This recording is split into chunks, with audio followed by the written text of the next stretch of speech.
ମୁଣ୍ଡରେ ନକଲି ଲମ୍ବା ଚୁଟି, ମୁହଁରେ ନକଲି ଲମ୍ବା ଦାଢ଼ି ଓ ନିଶ ଲଗାଇଲେ। ଦେହରେ ଗେରୁଆ ବସ୍ତ୍ର ପିନ୍ଧି ସାଧୁ ବେଶରେ ଡିଏସ୍ପି ସାର୍ ପହଞ୍ଚିଗଲେ ଥାନାରେ। ଥାନା ବାବୁଙ୍କୁ ଏଫ୍ଆଇଆର୍ ଲେଖିବା ପାଇଁ ଅନୁରୋଧ କଲେ। ହେଲେ ଥାନା ବାବୁ ଏଫ୍ଆଇଆର୍ ଲେଖିବେ କ'ଣ? ସାଧୁ ବେଶଧାରୀ ଡିଏସ୍ପିଙ୍କୁ ହାଜତରେ ପୁରାଇ ଲାଠିରେ ପିଟିଲେ। ଏହାପରେ ସେହି ଥାନା ଭିତରେ କିଛି ଏମିତି ଘଟଣା ଘଟିଲା, ଶୁଣିଲେ ଆପଣଙ୍କର ରୋମ ଟାଙ୍କୁରି ଉଠିବ। ହେଲେ କାହିଁକି ଜଣେ ଡିଏସ୍ପିଙ୍କୁ ସାଧୁ ବେଶ ଧାରଣ କରିବା ପାଇଁ ପଡ଼ିଲା? କ'ଣ ଥିଲା ସେ ଭୟାନକ ସତ?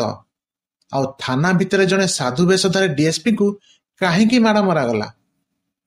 ଏହା ଏକ ଏମିତି ସତ ଘଟଣା, ଶୁଣିଲେ ଆପଣଙ୍କର ରୁମ ଟାଙ୍କୁରି ଉଠିବ।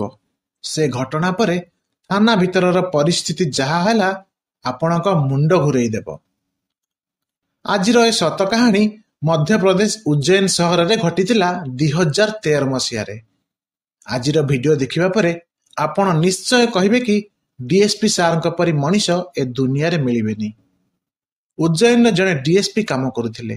ତାଙ୍କ ନାଁ ଥିଲା ରବି ବର୍ମା। ଆପଣମାନେ ଜାଣିଥିବେ କି ଉଜ୍ଜୈନ ହେଉଛି ଧାର୍ମିକ ଓ ସାଂସ୍କୃତିକ ସହର। ଏ ସହରକୁ ବହୁ ଦୂରରୁ ସାଧୁ ସନ୍ଥ ଆସିଥାନ୍ତି। ପ୍ରାୟତଃ ସେଠାରେ ସାଧୁ ସନ୍ଥଙ୍କର ମିଳନ ହୋଇଥାଏ। ଦିନେ ବାରାଣାସୀରୁ ସାଧୁମାନଙ୍କର ଗୋଟିଏ ଦଳ ଉଜ୍ଜୈନ ଆସିଥିଲେ।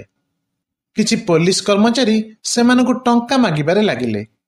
ଜଣେ ସାଧୁ କହିଲେ କି, ପୁଅ, ମୁଁ ଜଣେ ସାଧୁ, ମୋ ପାଖରେ ଟଙ୍କା କୁଆଡ଼ୁ ଆସିବ? ମୋତେ କାହିଁକି ଟଙ୍କା ମାଗୁଛ? ପୋଲିସ ବାବୁ ତାଙ୍କୁ ଦେଖି ହସିବାରେ ଲାଗିଲେ ଆଉ ଅପମାନଜନକ ଶବ୍ଦ କହିବାରେ ଲାଗିଲେ।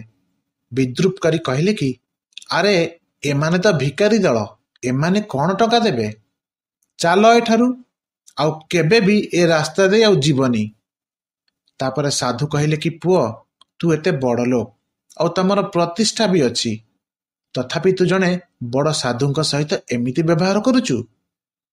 ପୋଲିସ ବାବୁ କହିଲେ କି, ଚାଲ ଯାଅ ଏଠୁ, ଜ୍ଞାନ ଦେବା ଦରକାର ନାହିଁ, ମନ୍ଦିର ଯାଇ ଭଜନ କର, ଏଠାରେ ପ୍ରବଚନ ଶୁଣାନି। ସାଧୁମାନେ ସେଠାରୁ ପଳେଇଲେ। ପୁଣି ଦ୍ୱିତୀୟ ଦିନ ଯେତେବେଳେ ସେମାନେ ସେ ରାସ୍ତା ଦେଇ ଫେରିଲେ, ସେ ପୋଲିସ ବାବୁ ପୁଣି ତାଙ୍କୁ ହଇରାଣ କରିବା ଆରମ୍ଭ କରିଦେଲେ। କହିଲେ, ପୁଣି ଚାଲି ଆସିଲ? କାଲି କହିଥିଲି ପରା ଏଠାକୁ ଆଉ ଆସିବନି। ତମ ଆଶ୍ରମରେ ଯାଇ ରୁହ, ଏଠାକୁ ଆଉ ଆସିବନି। ସାଧୁ କହିଲେ କି, ପୁଅ, ମୋତେ କାହିଁକି ହଇରାଣ କରୁଛ? ମୁଁ ତମର କ'ଣ ଅସୁବିଧା କରିଛି? ମୁଁ ମୋ ରାସ୍ତାରେ ଯିବା ଆସିବା କରୁଛି, ମୋତେ ହଇରାଣ କରି ତମକୁ କ'ଣ ମଜା ଆସୁଛି? ପୋଲିସ ବାବୁ ଜଣକ କହିଲେ କି, ଠିକ୍ ଅଛି, ଯଦି ତମେ ଚାହୁଁଛ କି ତମକୁ ହଇରାଣ ନ କରେ, ତାହେଲେ 500 ଟଙ୍କା ଦେଇଦିଅ। ସାଧୁ କହିଲେ କି, ପୁଅ, 500 ଟଙ୍କା ମୁଁ କୋଉଠୁ ଆଣିବି? ସାଧୁମାନେ ଆମେ ମାଗି ଯାଚି ଖାଉଛୁ, ତମେ ମୋତେ 500 ଟଙ୍କା ମାଗୁଛ କ'ଣ? ପୋଲିସ ବାବୁ ପୁଣି ସେ ସାଧୁଙ୍କର ଅପମାନ କରିବା ଆରମ୍ଭ କରିଦେଲେ। ଏମିତି ସବୁଦିନ ଚାଲିଲା। ଦିନେ ଅତିଷ୍ଠ ହୋଇ ସେ ସାଧୁ ଜଣକ ଥାନାରେ ପହଞ୍ଚିଲେ ସେ ପୋଲିସ ବାବୁଙ୍କ ବିରୁଦ୍ଧରେ ଏଫ୍ଆଇଆର୍ ଦେବା ପାଇଁ। ହେଲେ ଥାନାରେ ଥିବା କର୍ମଚାରୀ ସାଧୁଙ୍କ ରିପୋର୍ଟ ଲେଖିବା ପାଇଁ ମନା କରିଦେଲେ। ବରଂ ସାଧୁଙ୍କୁ ଧକ୍କା ମାରି ଥାନାରୁ କାଢ଼ି ଦେଇ କହିଲେ କି, ଆଉ କେବେ ବି ଥାନାକୁ ଆସିବନି। ଏହି ଘଟଣା ପରେ କାହାଣୀରେ ଏକ ବିରାଟ ମୋଡ଼ ଆସିବା ପାଇଁ ଯାଉଛି। ଆମକୁ ଉତ୍ସାହିତ କରିବା ପାଇଁ ପ୍ରଥମେ ଭିଡ଼ିଓକୁ ଲାଇକ୍ କରିଦିଅନ୍ତୁ। ଯେଉଁମାନେ ନିଜ ନାଁ ଓ ଜାଗା ନାଁ ଦେଇ କମେଣ୍ଟ କରିବେ, ସେମାନଙ୍କ ନାଁ ପର ଭିଡ଼ିଓରେ ଘୋଷଣା ହେବ। ତାପରେ ଅପମାନିତ ହୋଇ ସାଧୁ ଥାନାରୁ ଫେରିଲେ। ହେଲେ ସେ ଅଭିଶାପ ଦେଲେ କି, ଆଜି ତମେମାନେ ମୋ ସହିତ ଯାହା କଲ, କିଛି ଦିନ ଭିତରେ ସେହି ପ୍ରକାରର ଫଳ ଭୋଗିବ। ତମ ଚାକିରି ନଥିବ। ଅଭିଶାପ ଦେଇ ସେ ଥାନାରୁ ପଳେଇଲେ। ପୁଣି କିଛି ଦିନ ପରେ ସେହି ପୋଲିସ ବାବୁ ଜଣକ ସେ ସାଧୁଙ୍କୁ ହଇରାଣ କରିବାରେ ଲାଗିଲେ। ସାଧୁ ଜଣକ ଏବେ ଥକି ଯାଇଥିଲେ, ହାରି ଯାଇଥିଲେ। ଭାବୁଥିଲେ କି ଏମାନଙ୍କ ନାଁରେ ଅଭିଯୋଗ କେଉଁଠି କରିବି। ଆଉ ଦିନେ ସାଧୁ ଜଣକ ଅନ୍ୟ ଏକ ଅଞ୍ଚଳର ପୋଲିସ ଥାନାକୁ ଯାଇଥିଲେ। ସାଧୁ ଜଣକ ସେ ଥାନାକୁ ଯାଇ ରିପୋର୍ଟ ଲେଖିବା ପାଇଁ କହିଲେ। ହେଲେ ସେଠାରେ ରିପୋର୍ଟ ଲେଖୁଥିବା ପୋଲିସ କର୍ମଚାରୀ ବି ତାଙ୍କ ରିପୋର୍ଟ ଲେଖିବା ପାଇଁ ମନା କରିଦେଲେ। କାରଣ ସାଧୁଙ୍କ ଅଭିଯୋଗ ଜଣେ ପୋଲିସ ବାବୁଙ୍କ ବିରୁଦ୍ଧରେ ଥିଲା ଆଉ ଜଣେ ପୋଲିସ ହୋଇ ଅନ୍ୟ ଜଣେ ପୋଲିସ ବିରୁଦ୍ଧରେ ରିପୋର୍ଟ ଲେଖିବା ପାଇଁ ସେ ଥାନାର ଅଧିକାରୀ ମନା କରିଦେଲେ। ନିରାଶ ମନରେ ସାଧୁ ଜଣକ ଥାନାରୁ ବାହାରୁଥିଲେ। ଠିକ୍ ସେତେବେଳେ ଡିଏସ୍ପି ସାର୍ ଥାନା ଭିତରକୁ ପଶିଲେ। ସେଠାକୁ ଡିଏସ୍ପି ରବି ଶର୍ମା ସାର୍ ଗୋଟିଏ ଇନକ୍ୱାରି କରିବା ପାଇଁ ଆସିଥିଲେ। ଡିଏସ୍ପି ସାର୍ ଜଣେ ସଚ୍ଚୋଟ କର୍ତ୍ତବ୍ୟନିଷ୍ଠ ମଣିଷ ଥିଲେ। ତାଙ୍କର ହିନ୍ଦୁ ସଂସ୍କୃତି ପରମ୍ପରା ଉପରେ ବହୁତ ଆଗ୍ରହ ଥିଲା। ତାଙ୍କର ସକାଳ ମନ୍ଦିର ଦର୍ଶନଠାରୁ ଆରମ୍ଭ ହୋଇ ରାତିରେ ଭଗବାନଙ୍କ ଆରାଧନା କରି ସେ ଶୋଉଥିଲେ। ସାଧୁଙ୍କୁ ନିରାଶ ମନରେ ଫେରୁଥିବା ଦେଖି ତାଙ୍କୁ ଅଟକେଇଲେ। ତାଙ୍କ ପାଦ ଛୁଇଁ ନମସ୍କାର ହେଲେ। ପଚାରିଲେ କି ସାଧୁ ବାବା, ଆପଣ ପୋଲିସ ଷ୍ଟେସନକୁ କାହିଁକି ଆସିଥିଲେ? କ'ଣ ଅସୁବିଧା ହୋଇଛି? ସେଠୁ ସାଧୁ ଜଣକ ବୁଝିଗଲେ କି ଇଏ ନିଶ୍ଚୟ ଜଣେ ବଡ଼ ଅଧିକାରୀ। ସେ କହିଲେ କି ବାବା, କିଛି ଦିନ ହେଲା ମୋତେ କିଛି ପୋଲିସ କର୍ମଚାରୀ ହଇରାଣ କରୁଛନ୍ତି, ମୋର ଅପମାନ କରୁଛନ୍ତି, ମୋତେ ଗାଳି ମନ୍ଦ କରୁଛନ୍ତି ଆଉ ମୋତେ ଟଙ୍କା ମାଗୁଛନ୍ତି। ମୁଁ ଯୁଆଡ଼େ ବି ଗଲେ ମୋ ପିଛା ଛାଡ଼ୁନାହାନ୍ତି। ସାଧୁ ବାବାଙ୍କୁ ଡିଏସ୍ପି ସାର୍ ଥାନା ଭିତରକୁ ଡାକିକି ନେଇଗଲେ। ତାଙ୍କଠାରୁ ପୁରା ଘଟଣା ପଚାରି ବୁଝିଲେ। ତାପରେ ଯେଉଁ ଅଫିସର ତାଙ୍କୁ ଏଫ୍ଆଇଆର୍ ଲେଖିବା ପାଇଁ ମନା କରିଥିଲେ ତାଙ୍କୁ ଡକେଇଲେ। ପଚାରିଲେ କି ତମେ ସାଧୁ ବାବାଙ୍କ ଏଫ୍ଆଇଆର୍ କାହିଁକି ଲେଖିଲନି?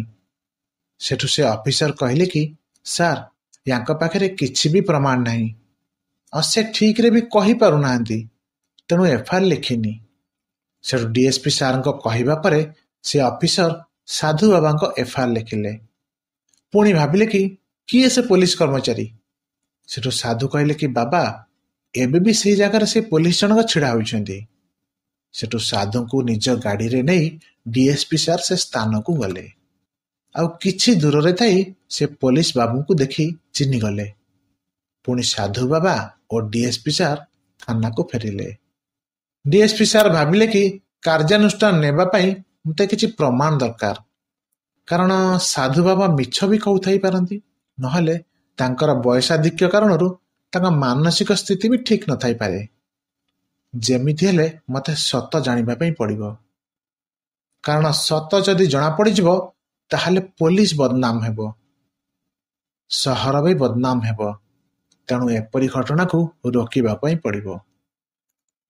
ତାପରେ ଡିଏସ୍ପି ସାର୍ ପୁରା ପ୍ଲାନ୍ କଲେ। ପରଦିନ ନିଜକୁ ସାଧୁ ବେଶରେ ସଜେଇଲେ।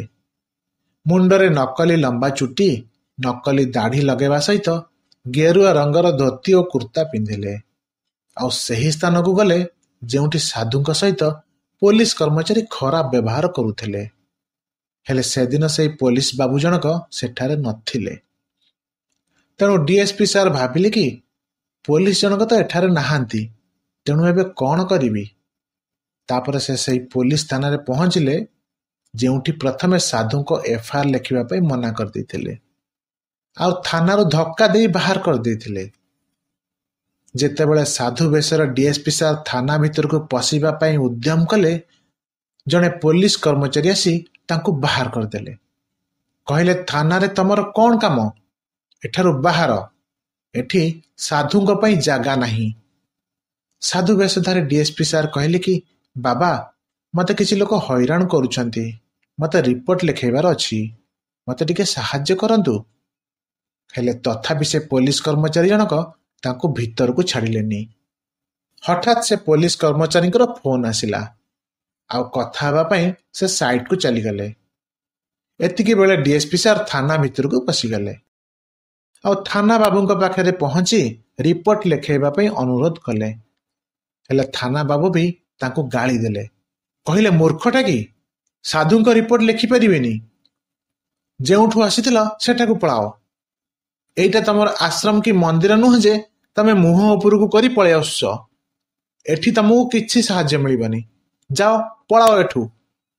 ସେଠୁ ସାଧୁ ବେଶରେ ଥିବା ଡିଏସ୍ପି ସାର୍ ଜୋର ଜୋର କରି ହସିବାର ଲାଗିଲେ। ଏତେ ବଡ଼ ପାଟିରେ ହସିବାର ଦେଖି ସେ ଥାନା ବାବୁ ଜଣକ ଡରିଗଲେ ଆଉ ପଚାରିଲେ କି ଆରେ ପାଗଳ ହେଇଗଲଣି ନା କ'ଣ, ଏତେ ଜୋରରେ କ'ଣ ହସୁଛ? ସେଠୁ ସାଧୁ ଜଣକ କହିଲେ କି ତମେ ଜାଣିପାରୁନ ବୋଧେ କାହାକୁ କ'ଣ କହି ଚାଲିଛ। ମୁଁ ସବୁଠୁ ବଡ଼ ଚମତ୍କାରୀ ସାଧୁ, ମୁଁ ଚାହିଁଲେ ଏବେ ହିଁ ତମକୁ ଚାକିରିରୁ ବାହାର କରିଦେଇ ପାରିବି। ସାଧୁ ବେଶୀ ଡିଏସ୍ପି ସାର୍ଙ୍କ ଏହି କଥାରେ ପୋଲିସ ବାବୁ ଜଣକ ରାଗିଗଲେ ଆଉ ତାଙ୍କୁ ନେଇ ହାଜତରେ ଭର୍ତ୍ତି କରିଦେଲେ।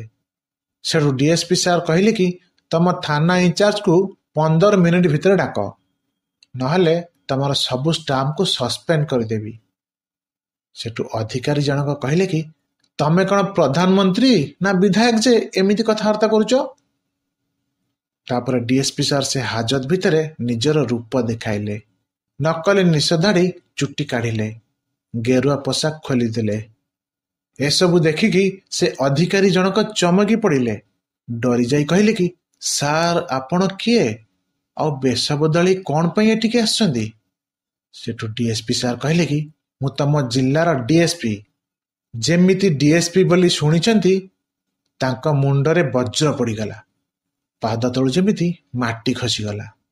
ସେ ପୋଲିସ ଜଣକ ଡିଏସ୍ପି ସାର୍ଙ୍କୁ ଭଲ ଭାବରେ ଜାଣିଥିଲେ ବି ତାଙ୍କୁ ଏମିତି ବେଶରେ କେବେ ଦେଖିନଥିଲେ। ସେଇଥିପାଇଁ ଚିହ୍ନି ନପାରି ପଚାରିଦେଲେ। ସେଠୁ ଡିଏସ୍ପି ସାର୍ ରାଗିକି କହିଲେ କି କିଛି ଦିନ ତଳେ ଜଣେ ସାଧୁ ରିପୋର୍ଟ ଲେଖାଇବା ପାଇଁ ଆସିଥିଲେ, ହେଲେ ତମ ଥାନା ବାବୁ ତାଙ୍କ ରିପୋର୍ଟ ଲେଖିଲେନି। ସେ ଥାନା ଅଫିସର କୁଆଡ଼େ ଗଲେ ଯିଏକି ସାଧୁଙ୍କୁ ଅପମାନ କରିଥିଲେ? ତାଙ୍କଠାରୁ ଟଙ୍କା ମାଗୁଥିଲେ। ସେଠୁ ସେ ଥାନା ଅଧିକାରୀ ଜଣକ ଥାନାର ସମସ୍ତ ଅଫିସରଙ୍କୁ ଫୋନ କରି ଡକେଇ ପଠାଇଲେ। କିଛି ସମୟ ପରେ ଆସି ସମସ୍ତେ ଏକାଠି ହେଲେ। ତାପରେ ଥାନା ବାବୁ କହିଲେ କି ସାର୍ ଦେଖନ୍ତୁ କିଏ ସେ ଅଫିସର। ଡିଏସ୍ପି ସାର୍ ପୁଣି ରାଗରେ କହିଲେ କି ତମ ଥାନାରେ କ'ଣ ଚାଲିଛି ସବୁ? ତମେ ସବୁ ସେ ସାଧୁକୁ କାହିଁକି ହଇରାଣ କରୁଛ? ତାଙ୍କର ଅସୁବିଧା ଅଛି, ତାଙ୍କର ଜୀବନ ଅଛି।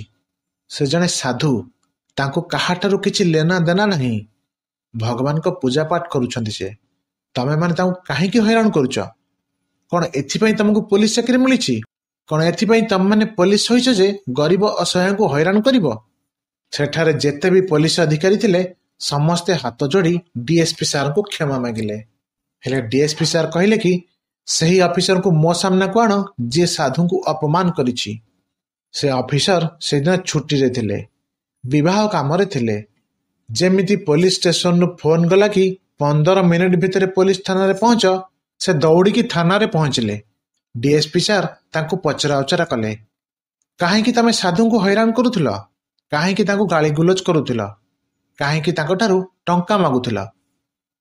ସେଠୁ ଅଫିସର ଜଣ କହିଲେ କି ସାର୍ ମୁଁ ଏମିତି କିଛି କରିନି। ଆପଣଙ୍କୁ କିଏ କହିଲା? ସାଧୁ ମିଛ କହୁଛନ୍ତି।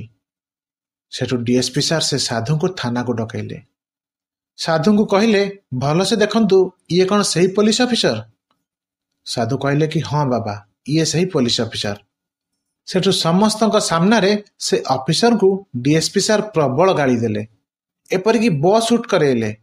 ଆଉ କହିଲେ କି ଆଜିଠାରୁ ତମେ ଆଉ ଥାନାକୁ ଆସିବା ଦରକାର ନାହିଁ, ତମକୁ ସସ୍ପେଣ୍ଡ କରାଗଲା। ସେ ଅଫିସର ଯେଉଁ ଭୁଲ କରିଥିଲେ ସେ ସହରରେ ସେହି ଭୁଲ ଆଉ କିଏ ବି କରିନଥିଲେ।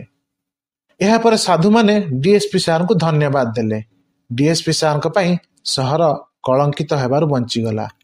ଡିଏସ୍ପି ସାର୍ ଜଣେ ପଣ୍ଡିତଙ୍କ ପୁଅ ଥିଲେ, ତେଣୁ ସେ ସାଧୁ ସନ୍ତଙ୍କୁ ସମ୍ମାନ, ଧର୍ମ ଓ ସଂସ୍କୃତିକୁ ସମ୍ମାନ ଦେବା ଜାଣିଥିଲେ।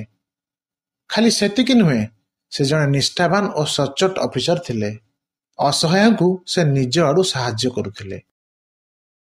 ତ ଏହା ଥିଲା ଏକ ସତ କାହାଣୀ। କେବଳ ସାଧୁ କାହିଁକି, କାହାରିକୁ ବି ଅପମାନିତ ବା ଅଯଥାରେ ହଇରାଣ କରିବା ଠିକ୍ କଥା ନୁହେଁ। ଆପଣଙ୍କର ମତ କ'ଣ? ନିଜ ନାଁ ସହିତ ଜାଗା ନା କମେଣ୍ଟ ବକ୍ସରେ ଲେଖିଲେ ପର ଭିଡ଼ିଓରେ ନାଁ ଘୋଷଣା ହେବ।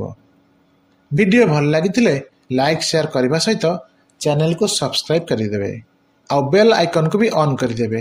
ଆମ ଫେସବୁକ୍ ପେଜ୍ ସିକ୍ରେଟ ଷ୍ଟୋରିଜକୁ ବି ଫଲୋ କରିଦେବେ। ଗତ ଭିଡ଼ିଓରେ କମେଣ୍ଟ କରିଥିବା ବ୍ୟକ୍ତିମାନେ ହେଲେ ସୁଜାତା ବାଜପେୟୀ, ଲକ୍ଷ୍ମୀଧର ସାମନ୍ତରାୟ ନିରାକାରପୁର, ଜ୍ଞାନେଶ୍ୱର କର, ରବୀନ୍ଦ୍ର ବେହେରା ଗଜପତି, କମ୍ବୁପାଣି ପ୍ରଧାନ ପଳାଶକୁରା, ମାନସୀ ସ୍ୱାଇଁ ପ୍ରଶାନ୍ତ ସ୍ୱାଇଁ ଜଗତସିଂହପୁର, ପ୍ରସନ୍ନ କୁମାର ପଟ୍ଟନାୟକ ମହିଧରପଡ଼ା, ତନିଷା ତନୟା ଭୁବନେଶ୍ୱର, ସଞ୍ଜୟ ସ୍ୱାଇଁ ଜଗତସିଂହପୁର, ଦାମୋଦର ବିରୁଆ ମୟୂରଭଞ୍ଜ। ସିକ୍ରେଟ ଷ୍ଟୋରିଜର